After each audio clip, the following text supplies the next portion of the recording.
సభ నమస్కారం. ముఖ్యంగా కార్యక్రమం ఏర్పాటు చేసిన నారగోని సోదరుడు నారగోని గారికి, అదిలేని పెద్దలందరికీ, ముఖ్యమంత్రులందరికీ. ఇంతకుముందు చాలా చెప్పారు. నేను ఒకటి చెప్తుంది మీ అందరికీ తెలియజేస్తున్నాను. చుట్టుపక్కల 7 రాష్ట్రాలు ఉన్నాయి. కర్ణాటకకి ముఖ్యమంత్రి సిద్ధరామయ్య యాదవ్ గారే కదా, కేరళకి పినరయి విజయన్ గౌడ్ గారేనా,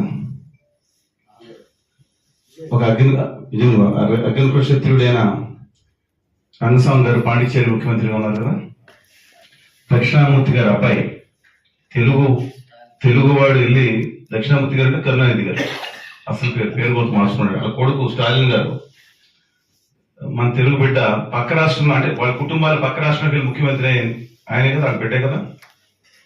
ఇవాళ సరే మధ్యప్రదేశ్కి శివరాజ్ చౌహాన్ గారున్నా, యాదవ్ గారున్నా, ఇవాళ పక్కనున్న ఒరిస్సా మా ఇద్దరు గిరిజనులు ఛత్తీస్గఢ్, మహారాష్ట్రకి వాళ్ళ బ్రాహ్మణులు ఉన్నా సరే ఒకటి అర్థం చేసుకోండి. చాలా మంది తెలియదు, తెలంగాణ కూడా ఇక్కడ నుంచి వెళ్ళిన మారుతీరావు గారు మహారాష్ట్ర ఉమ్మడి రాష్ట్రాన్ని ముఖ్యమంత్రి చేశాడు. తెలంగాణలో నుంచి వెళ్ళిన మారుతీరావు గారు ఉమ్మడి మహారాష్ట్ర ముఖ్యమంత్రి చేశాడు. ఒంగోలుకి వెళ్ళిన దక్షిణామూర్తి గారి కుటుంబం ఆయన 5 సార్లు, వాళ్ళ కొడుకు ఒకసారి చేశాడు. 2 రాష్ట్రాల్లో ముఖ్యమంత్రి ఎందుకు కాలేకపోతున్నారు? సింపుల్ ప్రశ్న, స్ట్రైట్ టు ద పాయింట్. నిన్న ఇష్యూ వచ్చినప్పుడు చాలా గట్టిగా నేను ఒకసారి కాదండి, ఎవరికో ఉప ముఖ్యమంత్రి 5 సంవత్సరాలు ఆంధ్రప్రదేశ్ లో ఉప ముఖ్యమంత్రి కింద కె కృష్ణమూర్తి గౌడ్ గారు ఎప్పుడు 1978 లో ఎమ్మెల్యే ఆయన ఉన్నారు. ఆ తర్వాత ముఖ్యమంత్రి గారు ఇద్దరు ఉన్నారు. నిన్న ఎవరికి ఇవ్వాలని ముఖ్యమంత్రి ఏం నాకు అర్థం కాదు, నా మీద పడతారు. 10 సంవత్సరాలు అది కూడా కాకుండా బీసీ ముఖ్యమంత్రికి ఉప ముఖ్యమంత్రి కింద ఎప్పుడో నా చిన్నప్పుడు 40-50 ఏళ్ల క్రితం జగన్నాథ్ గారు ఉన్నారు ఉమ్మడి ఆంధ్రప్రదేశ్. అది చెప్తున్నాను నేను, అది ఎట్లా పరిస్థితి వెళ్ళిపోతుంది? వాళ్ళు ఒక్కటి తెలంగాణ సరే ఫిగర్ సిద్ధం ఉండే, ఇవాళ పక్క రాష్ట్రాలకు ముఖ్యమంత్రి కదా, ఇక్కడ ఉప ముఖ్యమంత్రి కోసం అడుక్కోవాల్సిన పరిస్థితి. సరే ముఖ్యమంత్రి గారు లేదు కాబట్టి వాళ్ళు ఖచ్చితంగా ముఖ్యమంత్రి హక్కు ఖచ్చితంగా ఉంది 2 తెలుగు రాష్ట్రాల్లో. దాని మీద దృష్టి పెట్టమని కోరుతా ఉన్నానండి. పాయింట్ చాలా క్లియర్ గా ఉండాలి. మీరు అన్నారు ఈ కూటమి, నేను కూడా మీరు అవమానాలపై నేను నా సజెషన్ ఏంటి, అవమానాలు పెట్టారు, అవమానాలపై తిరుగుబాటు, అవమానాల పైన పెట్టింది తిరుగుబాటు, పోరాటం. జీవితంతో మేము పోరాటం చేస్తాం ఏదో ఎవరి స్థాయిలో వాళ్ళు. ఎందుకంటే ఒక్కటే నేను అందరికీ చెప్పదలుచుకున్నాను, ఫోకస్ మీద నార్మల్ గా డైరెక్ట్ చేస్తారు, మిగతా పార్టీలు అందరూ ఉన్నారు.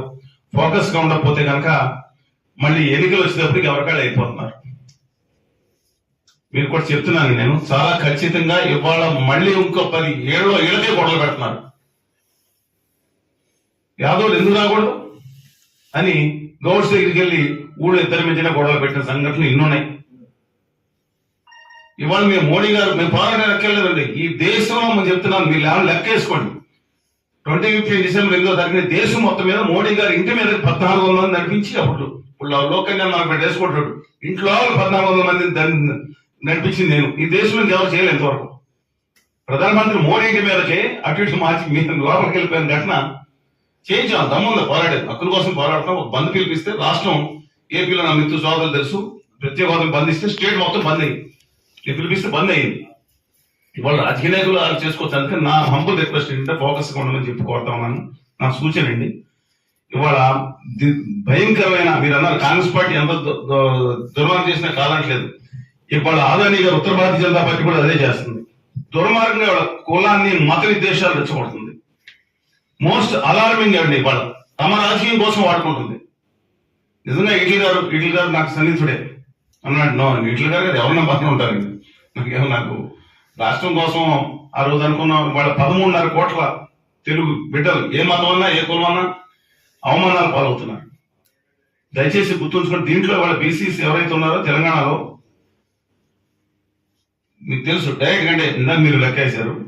బీసీస్ నేను న్యాయం తీసుకుంది 55% ఉంటే, ప్లస్ ముస్లిం మైనార్టీ 13%, ఎస్టీస్ 12%, 70 ఇప్పుడు బయట 70%. ఎస్టీస్ ఇంకా నేను చెప్తున్నా. ఎందుకని చాలా ఇవాళ ఈ నేపథ్యంలో రాజకీయ పార్టీల్ని మీరు ధిక్కరించే విధంగా ఇవాళ ఇమ్మీడియట్ గా ఉప ముఖ్యమంత్రి పదవి, ముఖ్యమంత్రి సాధిస్తాం. ఒక బట్టి గారి గౌరవానికి లేదా అక్కడ కళ్యాణ్ బాబు గారి గౌరవానికి తేడా ఉండదు. You respect them. బట్టి గారిని చాలా గౌరవిస్తారు, కళ్యాణ్ బాబు గారు నేను కలిసి నా దాని ఇబ్బంది లేదు. ఒకప్పుడు ఇవాళ ఇమ్మీడియట్ ఎందుకు ఎవరు ఇది కూడా మేము బతిమాలుకోవాలి అవమానాలు వాళ్ళు అడగడానికి ఏంటండి ఇది? వచ్చే రోజు డెఫినెట్ గా ముఖ్యమంత్రి వస్తారు. పక్క రాష్ట్ర ముఖ్యమంత్రికి ఎందుకు రాదని నా పాయింట్ మీద మాట్లాడడం. దయచేసి ఈ పాయింట్ తీసుకున్న కోరుతున్నాను. No second thought that I will be with you. దాంట్లో ఏ రోజు గారు నాకు మిత్రులు తీసుకెళ్లి యాదవ్ సపెట్టి యాదవ్ బంధు బిందు కూడా ఇచ్చారు. నేను దాని గురించి కదండి. I'm proud of that. I think ధన్యవాదాలు. నేను ముందుకు వెళ్ళమని చెప్పి మీ పోరాటానికి గట్టిగా ఇవ్వడం ఆదివాసీల పోరాటం ఎందుకంటే నాకు సంబంధం ఉంటుంది. ఎందుకంటే తెలుగు జాతి ఒక్కడిగా ఉండాలని కోరుకున్నాను. వాళ్ళ భౌగోళిక విడిపోయిన మానసిక ఒకటాలని కోరుకున్నా. ఇక్కడ మహబూబ్నగర్లో చెప్పారు కదా, చెంచులు గూడాల్లో, ఆదిలాబాద్ లో, గోండుల్లో, మిగతా అన్ని చోట్ల ట్రైబల్స్ దగ్గర హెల్త్ క్యాంపులు పెట్టి ఇక్కడ తెలంగాణ అన్ని చోట్ల కూడా తిరుగుతా ఉన్నాను. Thank you very much. ధన్యవాదాలు.